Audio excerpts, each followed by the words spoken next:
December 20th, 1995. American Airlines Flight 965, a Boeing 757 with 163 people on board, is on final approach to Cali, Colombia, after departing 2 hours late from Miami, Florida. The crew is frustrated by the delay and by the fact they will need to fly in the dark, in a valley, past the airport, then turn around in order to land on runway 1 in a northerly direction. While making their descent to Cali, air traffic control offers them the choice to land at runway 19, which would be more direct and allow them to land to the south. The crew gladly accepts, deploys their speed brakes, and begins figuring out their new approach. Air traffic control's radar is not functional, so it is up to the crew to tell air traffic control when they pass waypoint Tuluá. Due to the last-minute change, the crew doesn't know where Tuluá is, so they begin trying to figure it out.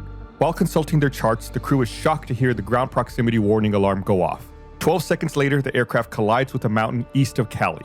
What happened to cause American 965 to get so lost they hit a mountain? Find out on this episode of Black Box Down. Hello, everyone. Welcome to Black Box Down. It's Gus and Chris. Hello, Chris. Hello, Gus. We're here with another episode. I'm sorry to say, I don't think this is the first time we've had an episode where a plane hits a mountain. I know it isn't. It's happened a few times. It's always shocking when it happens. You think mountains are so big. How could it happen? Well, we're gonna get into it. Before we do that, I always want to remind you to give us a follow on social media at Black Box Down Pod. We post pictures, stuff that maybe we can't quite adequately convey in an audio format. You can check it out there. Also, we have a really cool thing coming out in about a week. We have Black Box Down animated.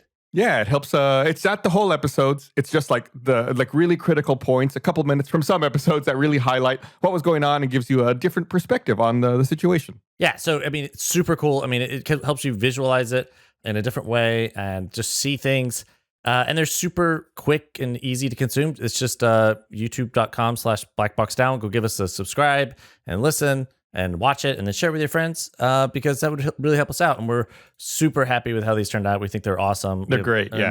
Amazing animation team that helped bring it to life in a way that is cooler than anything Gus or I could have done on our own. I'm sorry to agree, but yeah, there you are. You are absolutely correct. Yeah. We'll also have a link in our link tree. Good old link show notes. Okay, so back to the business at hand. American Airlines Flight 965, like I said, is a passenger flight from Miami to Alfonso Bonilla Aragon International Airport in Cali, Colombia. This is back December 20th, 1995. Captain of this flight was 57 years old with about 13,000 total flight hours.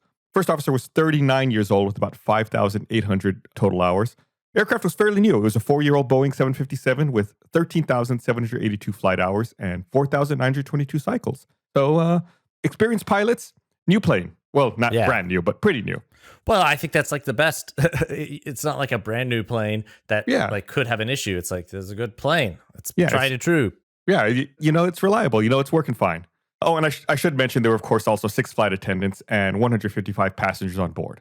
Before the flight took off from Miami, this airplane had flown from Ecuador to Miami, landed about 2:38 p.m. Eastern Standard Time. The flight crew on that flight reported no maintenance issues, nothing wrong with the plane. Like we said, it's still relatively new, but you know it's been broken in a little bit. You know that everything's working. The captain and the first officer for Flight 965 arrived at the Miami airport about an hour before the departure time. They were in good spirits, and that's normal, nothing out of the ordinary there. The flight was initially delayed about 34 minutes because they were waiting for the arrival of connecting passengers and baggage. At the time, there was a big storm up in the northeast part of the United States. Like we said, December 20th. So they went ahead and waited a little bit for passengers who were connecting. There were a lot of people from Colombia on this flight who were returning home for the holidays, to see family and stuff. Like I said, December 20th. So they ended up leaving the gate at about 5:14 p.m. However, once they left the gate, they were delayed another hour and 21 minutes due to congestion and airport traffic. Busy holiday season, lots of traffic going on. Finally, they departed from Miami at about 6:25 p.m. And I was shocked about this next part. I've never been to Colombia. The flight from Miami to Colombia, the time en route is only 3 hours and 12 minutes. Huh.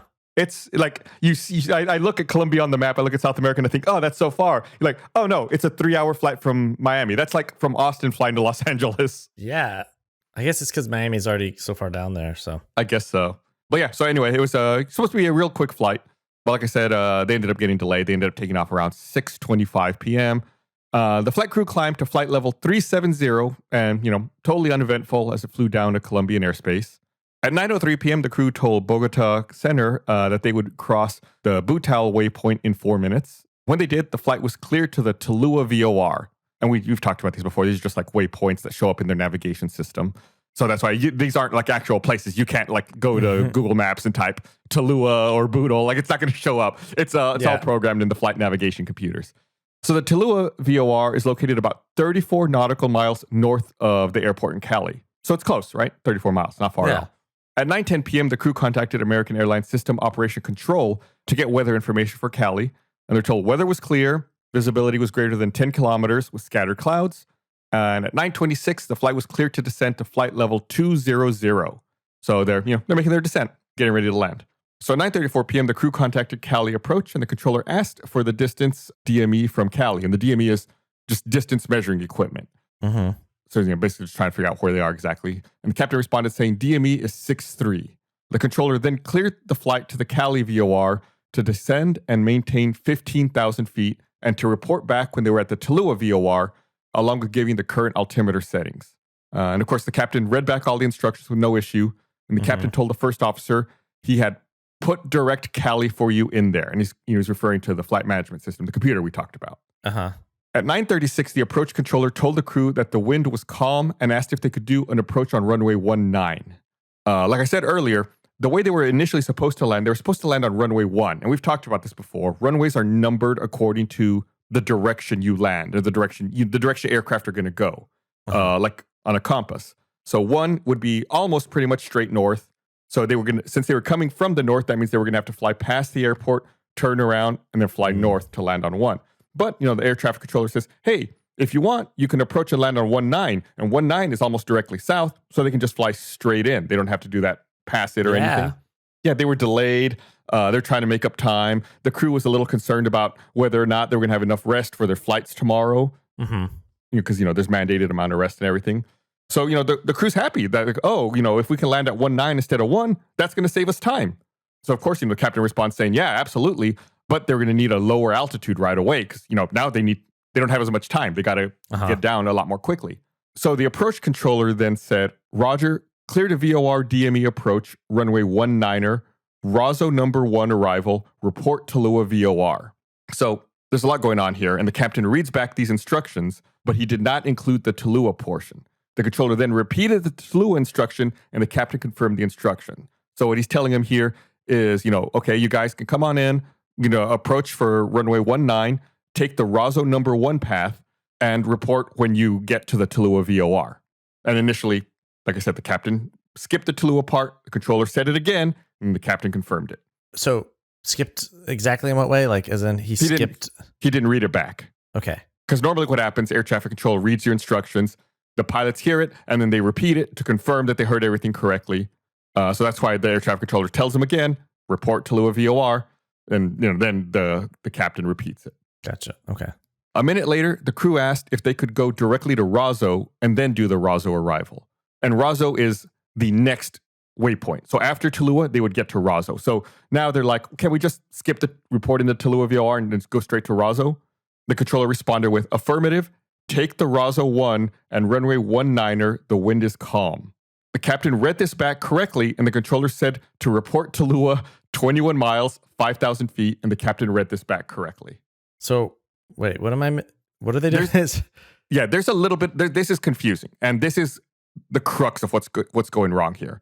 Razo is the next waypoint after Tallulah, and I don't want to spoil too much of what's coming up ahead. Okay. But, because they switched to runway 19 instead of 1, they're having to reprogram their flight management because it's a different route now. They're having to change things around a bit. So they don't know necessarily. And like I said, these aren't locations on a map. They're not cities they can just look out and see. So they're trying to scramble, trying to figure out where everything is so that they can get back on. They can get on this new course to land on runway 19 instead of 1. Okay. That's the crux of it. We're going to dig into it a little more here in a bit because this is where things start going wrong. You are correct to be confused here, Chris. So the airplane passes that Tallulah waypoint, and then the airplane begins to turn left of the cleared course and flew on an easterly heading for about 1 minute. And like I said, the airport in Cali is to their south, but the airplane begins turning to the east, and they don't really notice it. And it's turning, like the auto navigation is correct. Doing it? Uh-oh. So then the airplane turned right while still on descent. 2 minutes later at 9:39, the Morse code letters for VC were recorded from the navigation radio in the CVR. And if you remember, some of these waypoints give out Morse code signals that can be picked up by planes. It's like an old holdover and fallback safety net. It like lets you know you're coming towards it. Right. So a few seconds later, after that, the Morse code letters similar to ULQ were recorded. And ULQ is the abbreviation for the Tallua VOR. I know this is confusing, but if you hear Morse code for ULQ, that means Tallua.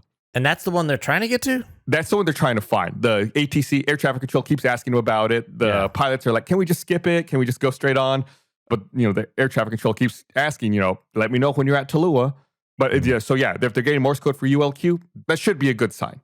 The captain then contacted the approach controller and asked if they were supposed to go to Tallua and then do the ROSO to runway 19. And at first, on the recording, you can't understand. I can't understand what the controller said. It was unintelligible. But then he said they can use runway 19er and asked what the altitude and distance from Cali was. Again, remember at the beginning, I said the radar wasn't working at the Cali airport. So that's why the air traffic controller is having to ask them, let me know where you are. Let me know what your altitude is. Let me know what your speed is. So the captain says, okay, we're at 37 DME at 10,000. The controller responded saying to report 5,000 and final to runway 19er. Right after this, the cockpit voice recorder picked up the captain saying, is that... Okay, there's some expletives here. I'll beat myself out. The captain says, it's that bleep Tallua, and I'm not getting for some reason. See, I can't get it. Okay, now no. Tallua's bleep up. And then the captain said, but I can input it in the box if you want it. The first officer replied saying, I don't want Tallua. Let's just get to the extended center line of, then the captain said, which is ROSO, meaning that the ROSO point is the extended center line. And of course, the center line's the runway. It's what they should be lining up on. So they can't find Tallua, and they're like, let's just get on the ROSO. It's like that sky lane that we've talked about before. Like, let's just get on the ROSO, which will take them in on the center line straight to runway 19. Then the captain said, why don't you just go direct ROSO then, all right? The first officer replied saying, okay. And the captain said, I'm going to put that over you. And the first officer replied saying, let's get some altimeters. We're out of 10 now. So, like I mentioned earlier, they had to reset their flight computer. The first officer's flying the plane and the captain's messing with inputting their course and their waypoints. So that's what he means when he says, I'm going to put that over you. Like he's entering into the flight computer. Okay. Is the captain mad? He's mad, but is he mad? He's mad at the situation. I think okay. He's flown to Cali a few times. I don't remember off the top of my head. I want to say he's been to Cali like 6 times in the last month. It's an approach he knows. And I think he's probably mad that he can't find Tallua. He doesn't, they had their plan. They knew what they were doing. And then they decided to accept this new runway. And it kind of changed their plan. There's this thought in aviation that you should never let the plane fly anywhere that you haven't already flown in your mind. Like your mind should always be 5 minutes ahead of what the plane's doing. And that's what they were doing. They were thinking of runway 1. Then when they accepted runway 19, then they weren't ready for that. But is it that uncommon for the runway to get swapped? I mean, it's not uncommon. It's just that's not what they were expecting. They were already worried about the time. It's dark. They're in a valley. ATC doesn't have radar. It's just like all these. There's not like we've learned. It's never one thing. There's all these little things that are just like adding up, creating this frustration. You can tell. I mean, the captain's cursing. We rarely see that in cockpit voice recorders. Like he's just like casually dropping curse words and just upset in general about the situation. He's not mad at the first officer. He's not mad at air traffic control. He's just mad that they can't find Tallua, and he just wants to get on the ground. Right? They're late. He just wants to land and go rest. Yeah. So at 9:41, Cali Approach requested the flight's altitude. The crew replied saying they were at 9,000 feet, and they were asked for their distance, but the flight crew did not respond. 15 seconds later, the cockpit voice recorder recorded the mechanical voice and sounds of the ground proximity warning system, and a sound similar to the autopilot disconnect warning. The captain said, "Pull up, baby," and added full power, and they raised the nose of the airplane. They had extended spoilers during the descent, but they did not retract them. The stick shaker warning started going off, and the nose was lowered slightly, stopping the warning. Then the stick shaker starts again. The cockpit voice recorder stopped recording at 9:41 and 28 seconds. The airplane struck trees at about 8,900 feet on the east side of El Diluvio, which is a mountain about 35 miles northeast of Cali at a heading of 223 degrees in a nose-up, wings level attitude.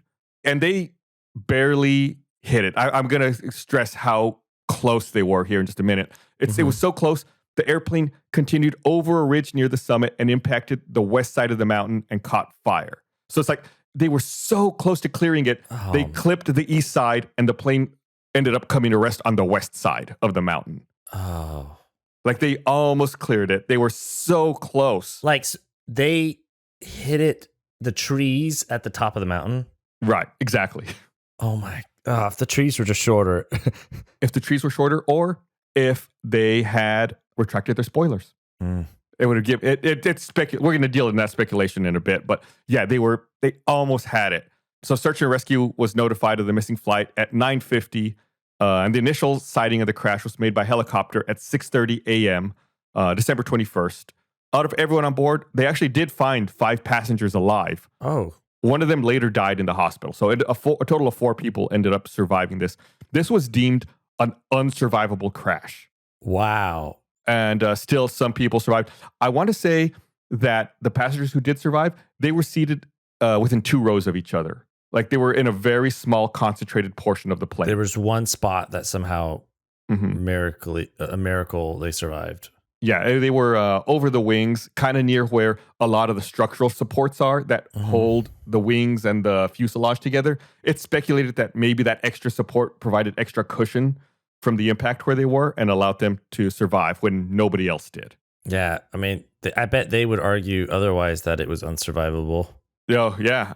One other thing I want to stress here, think about how awful this is. They crashed at 9:41 at night, and the helicopter didn't find them till 6:30 in the morning. Oh, it's one of those. Right. They spent all night out there. They spent almost 9 hours before anyone found them, much less was able to get to them. Oh my God. It's like that earlier one we did where it was in Japan where they hit the mountain and there were people, at least these people were still alive when they got found. Yeah, that might be why, like I said, 5 people initially survived. One of them died in the hospital. It could be why he passed away. If I remember right, it was a young boy who survived but passed away. He was in a tree. He had been ejected from the plane and was like hanging in a tree. Oh my God. Like his body was over a branch most of the night. Yeah, it's crazy. I've seen interviews with his father and his sister who were 2 of the other survivors. Oh. Which is absolutely crazy to think about. So the investigation was carried out by the Special Administrative Unit of the Civil Aeronautics of the Republic of Colombia. Based on the evidence, the investigation team determined that the captain and first officer committed a series of operational errors that led to the accident. The CVR contained the final 30 minutes of the flight. Again, we've talked about this many times. This is no longer the case. It used to be cockpit voice recorders only got the final 30 minutes. And a lot of times it wasn't enough. In this case, it included most of the incident, but it did not include details of the approach briefing into Cali.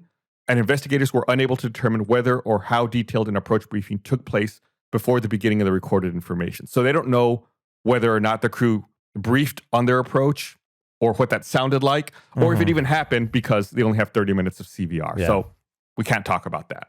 However, that being said, investigators were able to identify a series of errors that initiated with the flight crew's acceptance of the controller's offer to land on runway 19 rather than the filed approach to runway 01. They found that the ILS approach to runway 1 was entered into the airplane's flight management system. As a result of the decision to accept a straight-in approach to runway 19, the flight crew needed to accomplish the following actions expeditiously. So these are the things they needed to do very quickly once they accepted this new runway. So they would need to locate and remove from its binder and prominently position the chart for the approach to runway 19, review the appropriate chart for relevant information such as radio frequencies, headings, altitudes, distances, and missed approach procedures, select and enter data from the airplane's flight management system computers regarding the new approach, compare information on the VOR DME runway 19 approach chart with approach information displayed from the FMS data, verify selected radio frequencies, airplane headings, and FMS entered data were correct, recalculate airspeeds, altitudes, configurations, and other airplane control factors for selected points on approach, hasten the descent of the airplane because of the shorter distance available to the end of the new runway, and monitor the course and descent of the airplane while maintaining communications with air traffic control. So you see, as soon as they accepted 19 instead of 1, there is a lot of stuff to get through here. Yeah. Like and even physical things like finding a binder and locating things in it and like controlling, all of these other things.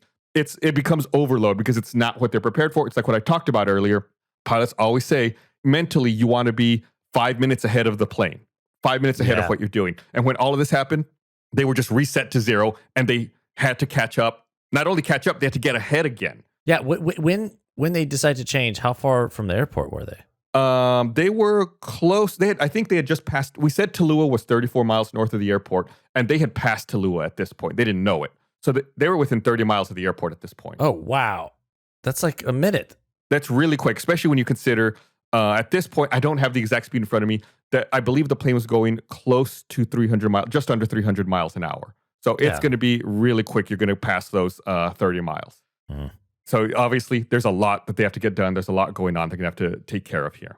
So the evidence of the hurried nature of the tasks performed and the inadequate review of critical information between the time of the flight crew's acceptance of the offer to land on runway 19 and the flights crossing the initial approach fix to Tallulah indicates insufficient time was available to fully or effectively carry out these actions. So even though they accepted this new runway, they should not have. There was not enough time. Like they could not have possibly done all of this in time to get down onto runway 19.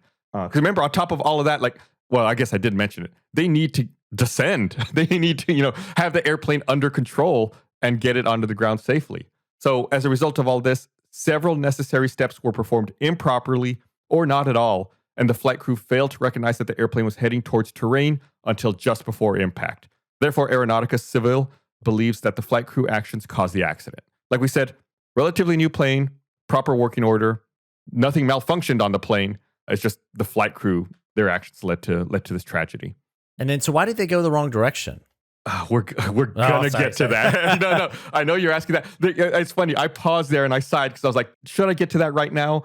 There's a lot to get through here still. I know it sounds like we're wrapping up. We're not. There is a lot to dig in here into exactly what happened. And yeah, we're going to cover why did they go the wrong direction. Like I mentioned earlier, the airplane started turning to the east when the airport was to the south. Do you have any speculation as to that?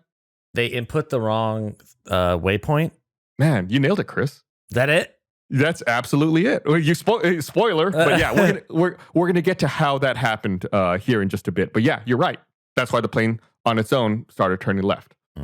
Quick life hack for you: skip the trip to the post office, dodge all that wild holiday traffic, and save a bunch of money with Stamps.com. Stamps.com lets you compare rates, print labels, and access exclusive discounts on UPS and USPS services all year long.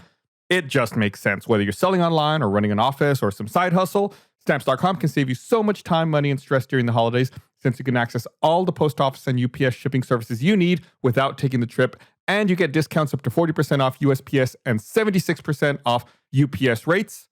I love the convenience of being able to just print postage here at my own home printer and apply it to, letters that I need to send out. Then I don't need to even take the letter. I don't even need to go to the post office. I just print my own stamp, put it on my letter, and then just leave it at my mailbox, and the mail delivery person comes and takes it. It's super easy. I can't overstate how convenient it actually is. So save time and money this holiday season with Stamps.com. Sign up with promo code BlackBoxDown for a special offer that includes a 4-week trial, free postage, and a digital scale. There's no long-term commitments or contracts. Just go to Stamps.com, click on the microphone at the top of the page, and enter code BlackBoxDown. Saving money is sweet, and honey is even sweeter. No. I know what you're thinking. Not bee-barf honey. Honey, the free shopping tool that scours the internet for promo codes and applies the best one it finds to your cart. Honey supports over 300,000 stores online. Here's how it works. Imagine you're shopping on one of your favorite sites. Well, when you go to the checkout, the Honey button drops down. All you have to do is click Apply Coupons. Sit back, relax, and wait as Honey searches for coupons it can find for that site. If Honey finds a working coupon, you'll watch the prices drop. Just last night, I was buying some baskets online. I don't want to get into it. I was buying some baskets online, forgot about Honey, and it dropped down and saved me $8 during my checkout. I didn't have to do anything. It just, Honey was like, hey, you want to save $8? Yeah, I'd like $8. I can go buy a cheeseburger or something. If you don't already have Honey, you could be straight up missing out on free savings. It's literally free, installs in a few seconds, and by getting it, you'll be doing yourself a solid and supporting this podcast. I never recommend something I don't use. Get Honey for free at joinhoney.com/blackboxdown. That's joinhoney.com/blackboxdown. Look, I know y'all listen to shows other than Black Box Down. Admit it, I promise I won't be offended. In fact, I'm so okay with it, I'll even recommend another podcast. If you're looking for an entertaining and informative new show to add to your rotation, you should definitely check out the Jordan Harbinger Show. It's not just any old podcast. Jordan has an undeniable talent for diving deep into the minds of fascinating people and getting them to share never-before-heard stories. You'll hear from athletes, authors, scientists, mobsters, spies, hostage negotiators. The list goes on and on. It seems unbelievable, but they're all there. Trust me. Here recently, he had an episode with Anderson Cooper, which I thought was really interesting, and an episode with a North Korean defector named Yeonmi Park, talking about her escape from North Korea. It's super interesting. I think that's a 2-part episode, actually. Jordan Harbinger is smart, funny, easy to listen to. You'll be pressed to find an episode without excellent conversation, a few laughs, and actionable advice that can directly improve your life. You can't go wrong with adding the Jordan Harbinger Show to your rotation. It's incredibly interesting. There's never a dull show. Search for the Jordan Harbinger Show. That's Harbinger on Apple Podcasts, Spotify, or wherever you get your podcasts. So, looking at the evidence, Aeronautica Civil thinks that there's either of 2 reasons that could account for the flight crew's persistence in attempting to land rather than discontinuing their approach. These include the failure to adequately consider the time required to perform the steps needed to execute the approach, and the reluctance of decision makers in general to alter a decision once it's been made. So they didn't consider the time. Then once they made the decision, they didn't want to change their mind again, Yeah. That's human nature, I guess. Mm-hmm. Sunk costs, kind of like, yeah, we're going to do it. Yeah, we already said we're going to do it. We're going to do it. The cockpit voice recorder indicates that the captain gave the only consideration in reference to the time available after accepting the offer to land on runway 19. So he said yes, and then it wasn't until after he said yes, he's like, wait a minute, can we actually do that? He asked the first officer, we have time to pull the chart out. Then there was the sound of the pages turning. Like I said, they have to pull out a binder and flip through it. Despite this comment, there is no evidence that either pilot acknowledged the little time was available to perform the preliminary tasks, such as verifying their position, that formed the basis for the approach or to execute the approach. Once they began to prepare for the approach to runway 19, there's no evidence the flight crew revisited the decision. So once they made their decision to accept the offer to land on runway 19, the flight crew displayed poor situational awareness with regards to such critical factors as location of nav aids and fixes, proximity of terrain, and flight path. When the sound of rustling pages were heard on the cockpit voice recorder, the flight crew attempted to both review the approach and determine the airplane's present and predicted position in reference to critical points on the approach. So, they're looking at what they're supposed to do, and then they start trying to figure out where are they exactly. Their inability to effectively do both tasks is evidenced when, shortly after trying to find the new approach chart, the first officer asked, where are we? And there was a short discussion afterwards about their position relative to the Tallulah VOR. Yeah, which is something you don't want to hear the pilot's asking, right? You don't, where are we? Yeah, especially in the dark. Yeah, and like I said, it's dark. They're in a valley. There's not like a bunch of lights they can, follow on the ground. 2 minutes before the impact, there was another conversation where the first officer mentioned turning back to Tallulah, but the captain said, no, we press on to Tallulah, then said, let's go to Cali first of all. We got bleep up here, didn't we? To which the first officer replied with, yeah. Like, we got messed up is essentially like, exactly. Where are we? Where are we? We're confused. Yeah. Yeah.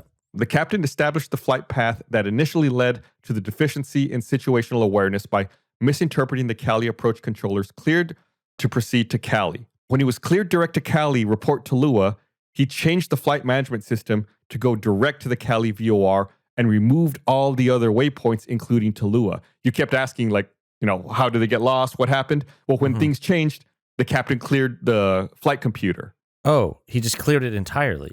Right, because he's like, we're just going to go direct to the Cali VOR. Let's clear all the other waypoints and just put Cali in. But, like we said, he was still supposed to fly over Tallulah and report when he crossed it, but since he cleared it out of the computer, he didn't know anymore. Oh, no. So then, when you clear it, what does the plane do when there's no waypoint to go?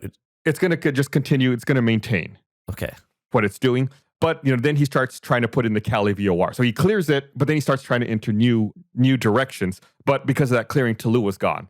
And there's no evidence that either of them realized they had deleted Tallulah from the display. And that's why they didn't know when they crossed Tallulah. And that's why they didn't inform the controller. Ugh. Okay, now for the meat of it. This is what you've been asking about. On top of all of this that's going on, the flight crew did not realize they also selected the wrong non-directional beacon. They intended to select Rosso, but instead they selected Romeo. Because remember, we keep talking about Rosso was the next one they were supposed to get to. They were like, let's just skip Tallulah, let's just go to Rosso. So when the captain, we said, he cleared the flight management computer and was like, all right, let's just, go to Rosso and get into Cali. What he did was, so the way it works is, from what I understand, again, I'm not a pilot, I've never used one of these computers. He hit R, on his computer. And the way it normally works is when you hit R, the waypoint closest to him should pop up. And he assumed Razo would be the closest one. And then, the second one in the list is the one second furthest away. So he selected R, and 12 beacons showed up with the R identifier. And he just chose the first beacon on the list, assuming it's the closest one. Oh my God. So wait, were they labeled? No, he just typed R, and it's waiting for the pilot to input the next letter. It just says R and like a blank underscore for you to enter the next one. He just hit R, enter, assuming that it would be the closest one. Oh no. Oh my God. But instead, Razo wasn't. It was Romeo that popped up first in the list, and he didn't know. So he just hit R, enter, instead of typing out Razo the entire way. Because Razo isn't even available to select as R from the flight management. For Razo, you have to type its full name. He didn't know that. What do you mean you have to type? Why is that the case? And also, how did he? Oh my God. Yeah, it's just one of those quirks. I mean, you're supposed to type it out and look at it and verify. He didn't. So when he selected Romeo, it was to the east. That's why the plane started turning east.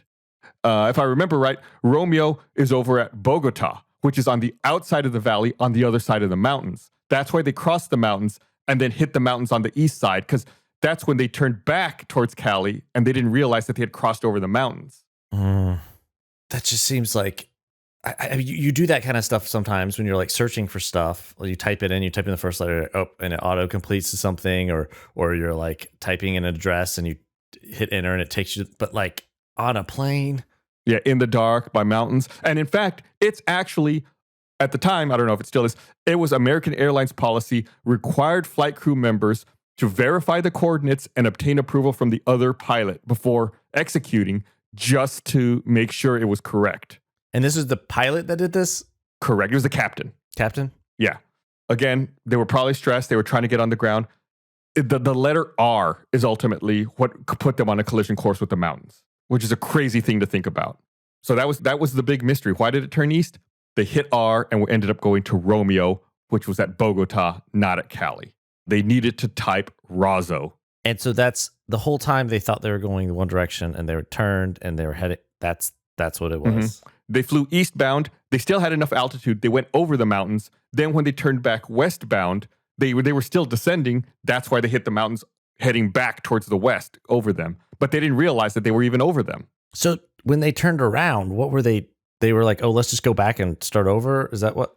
Well, they're entering, the points into the flight management system. And I think eventually they realized like, oh, that's when they give up. They're like, that's when they were saying, let's just go direct to Cali. Forget this. And then they would and put Cali in. And that's when the airplane starts turning again back towards Cali. Okay. And so they're turning around, but they don't realize they flew over a mountain. Correct. And they don't realize that the plane's banking. It's easy. I guess it's dark. You really have no horizon you can see. They're distracted. They're upset. The captain's flipping through binders. It just sounds so terrifying. Yeah, they had no idea. Until the ground proximity warning sounds, they had no idea. And then, they hit them out in 12 seconds after that. Oh. So I'm going to get the findings here for this incident. The pilots were trained and properly certified to conduct the flight. Neither was experiencing behavioral or psychological impairment at the time of the accident. American Airlines provided training in flying in South America that provided flight crews with adequate information regarding the hazards unique to operating there. And like I said, the captain has even flown to Cali quite often. The flight crew expressed concern about possible delays and accepted an offer to expedite their approach to Cali. The flight crew had insufficient time to prepare for the approach to runway 19 before beginning the approach. The flight crew failed to discontinue the approach despite their confusion regarding elements of the approach and numerous cues indicating the inadvisability of continuing the approach. The flight crew was not informed or aware of the fact that the R identifier that appeared on the approach, which was Razo, did not correspond to the R identifier, Romeo, that they entered and executed as an FMS command. One of the pilots had selected a direct course to the Romeo NDB, believing that it was the Razo NDB, and upon executing the selection in the FMS, permitted a turn of the airplane towards Romeo without having verified it was the correct selection, without having first obtained approval of the other pilot, contrary to American Airlines procedures. The incorrect FMS entry led to the airplane departing the inbound course to Cali and turning it towards the city of Bogota. The subsequent turn to intercept the extended centerline of runway 19 led to the turn toward high terrain. This is what we talked about. And that's when, remember I mentioned that they'd said, let's just do line up, center line, runway 19. That's when it starts turning back. And that's when they hit the mountain. The descent was continuous from flight level 230 until the crash. Neither pilot recognized that the speed brakes were extended during the ground proximity warning system escape maneuver due to the lack of clues available to alert them about the extended condition. But they should have known that. They're the ones who extended the speed brakes to try to get down. Yeah. And the Cali approach controller followed applicable ICAO and Colombian air traffic control rules and did not contribute to the cause of the accident. The what? So the controller, they're saying basically air traffic control, it wasn't their fault. They followed procedure. They did what they should have done. This is entirely on the flight crew. This is the second episode that we did that was like all flight crew. Yeah. I mean, a lot of them are like that. Sure, we all worry about like, is the plane airworthy? Is there some mechanical issue? And sometimes there are. But the procedures for maintenance, if followed correctly, are normally so solid that you should never encounter a mechanical or electrical problem.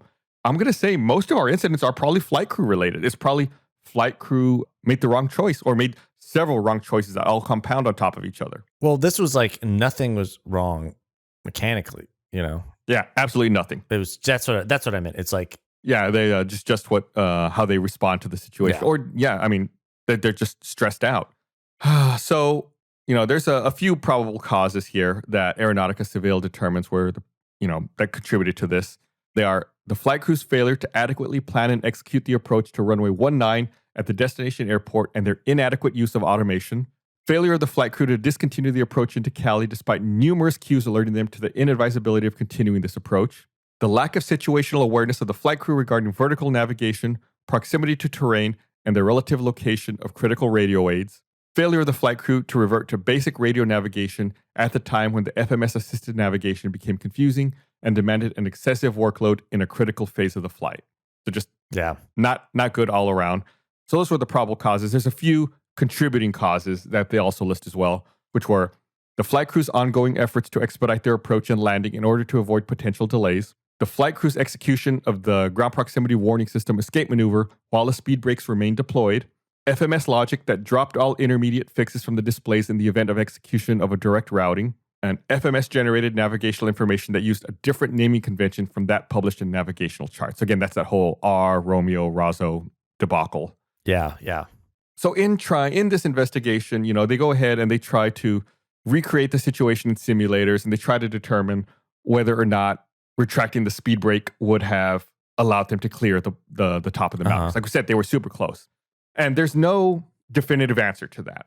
They can't say with 100% certainty. But the overwhelming thought is if within 2 seconds of hearing the ground proximity warning system, if they had retracted the speed brakes, that they would have probably gained an extra 150 feet of altitude, which would have most likely been enough to get them over the mountain. So they could say it's strong. Yeah, it strongly seems like if they had retracted the speed brake, they would have made it, but they cannot say definitively. It was that close. I mean, I can't stress that enough. It was so close. So, of course, there's some recommendations that come out as a result of this.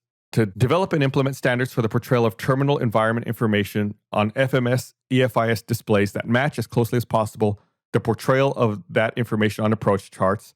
This really just helps them figure out where they are and what beacons they're selecting. Evaluate all FMS-equipped aircraft and, where necessary, require manufacturers to modify the FMS logic to retain those fixes between the airplane's position and the one the airplane is proceeding towards, following the execution of a command to the FMS to proceed directly to a fix. So this will also help them avoid a situation like this where they hit R and end up turning off to the east. Require airlines to provide pilots through CRM and flight training with the tools to recognize when the FMC becomes an obstacle to the proper conduct of the flight and evaluate correctly when to discontinue the use of the FMC and revert to basic radio navigation. So just like at some point, you got to give up on the computer and just fly the plane. Just fly the plane, yeah. And when they selected the wrong thing, did it not like come up somewhere like ba-doop, ba-doop? Yeah, the display in front of them, what you picture like it's not actually radar, but it looks like kind of like a radar. It's got the plane in the middle and it shows like the line in front of it where it's going. It had a line, heading towards Cali. And when they selected Romeo, that line suddenly turns dotted and curves to the left. They just didn't look at it. They just didn't notice because, they were so preoccupied with everything else.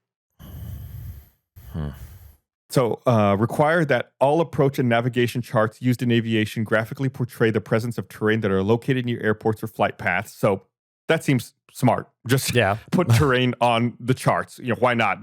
They would better illustrate the fact and remind them that they're in a valley here.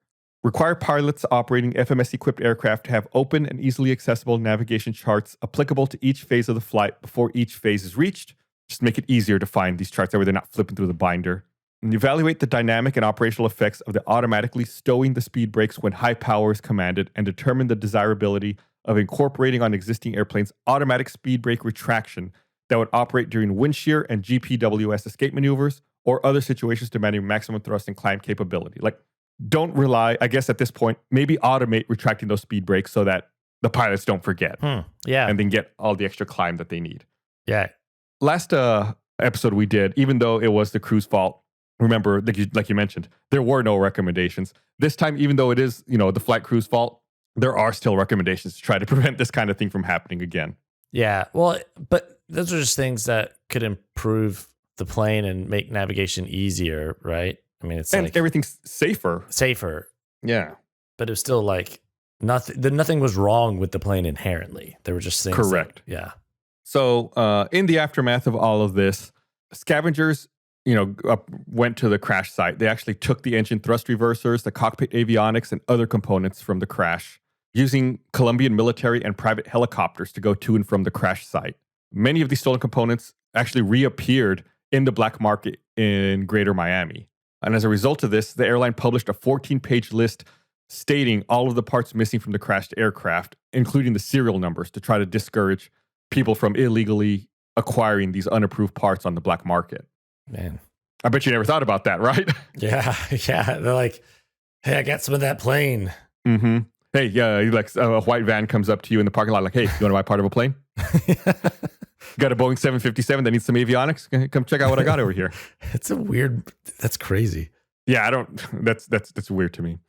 In 1997, U.S. District Judge Stanley Marcus ruled that the pilots had committed willful misconduct, and the ruling applied to American Airlines, which represented the dead pilots. The judge's ruling was subsequently reversed in June 1999 by the U.S. Court of Appeals in Atlanta, which also overturned the jury verdict and declared that the judge in this case was wrong in issuing a finding of fault with the pilots, a role which should have been reserved for the jury only. American Airlines settled numerous lawsuits brought against it by the families of the victim of the accident. Mm-hmm. American Airlines filed a third-party complaint lawsuit for contribution against Jepson and Honeywell, which made the navigation computer database and failed to include the coordinates of Razo under the identifier R. Oh. So, like, this is what you asked about. Like, why wasn't it there? American Airlines sued the people who made the computer, asking why wasn't it there? Everyone's mad at each other. Yeah. I mean, how does this happen? The case actually went to trial in the United States District Court for the Southern District of Florida in Miami. At the trial, American Airlines admitted it bore some legal responsibility for the accident. Honeywell and Jepson each contended that they had no legal responsibility for the accident. In June of 2000, the jury found that Jepson was 30% at fault for the crash, Honeywell was at 10% at fault, and American Airlines was 60% at fault. So it took them 5 years to figure all this out in court. That's more than I would have. 30% is which one? Jepson. They made the navigation computer database. And then 10% was what? Honeywell. They also worked on it. Okay. They're like the contractors who make these avionics and these flight computers. Yeah. So it's like 40% navigation, 60% the pilots. American Airlines. Yeah. And so, yeah, that's a long trial. It's weird to hear responsibility divvied up like that. Yeah, it's weird. It's like a percentage. Yeah. I guess it's for determining monetary, payouts. Like exactly. An enhanced ground proximity warning system that could have prevented this accident was introduced the next year in 1996. Nowadays, planes have these enhanced ground proximity warning systems, which are much more advanced, and they could have avoided this. These new ones, as you could probably guess, they integrate GPS data a lot more in order to predict the flight path 5 miles ahead. So now the plane can predict with a lot more accuracy what's happening 5 miles ahead of it and can alert crews earlier. Yeah.